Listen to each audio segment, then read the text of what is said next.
Three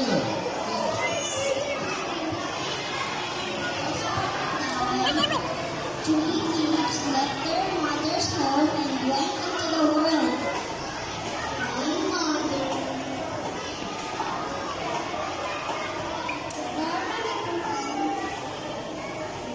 Three pigs went different ways. Soon pig one met a man who was selling straw.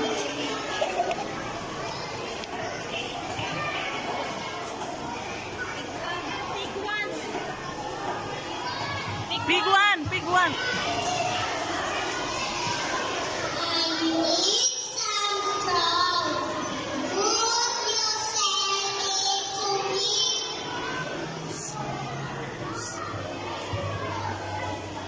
Of course, they did. Pig one paid the man and went to build his house. Later, pig two met a man who was selling wood.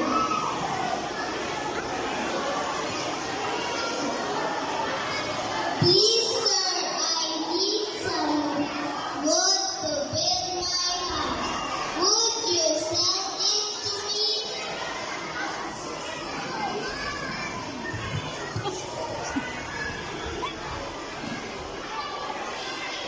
Yes, take it. Pig two paid the man and went on his way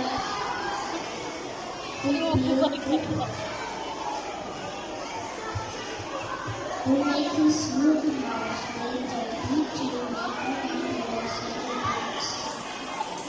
Excuse me, sir, I need some bricks. Are they for sale?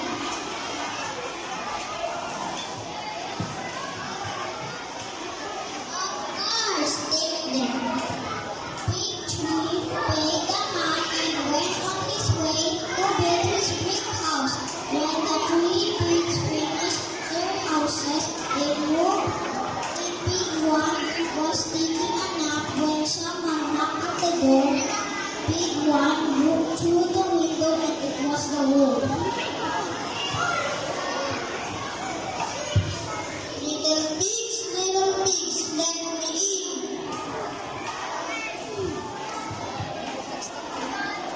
Not my mother, oh my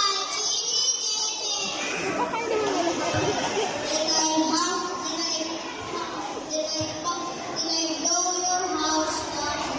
The wolf huffed and puffed and destroyed Pig one's house. Pig one ran all the way to Pig two's house. When he got there, Pig one told Pig two what had happened. Pig two invited Pig one to live with him. After a few days, there was a knock at the door. The two pigs looked out the window and it was the wolf. Little pigs, let me in.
Buka man kaya si Ana.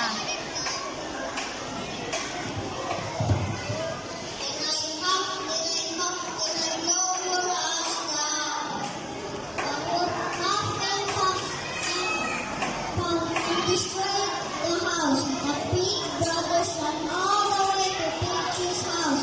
When they got there, Normal na one nito. and Pig told Pig three everything that had happened. Then Pig three invited his two brothers to live with him. After a few days, there was a knock at the door. The pigs looked out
jumped down the chimney and fell into the boiling water.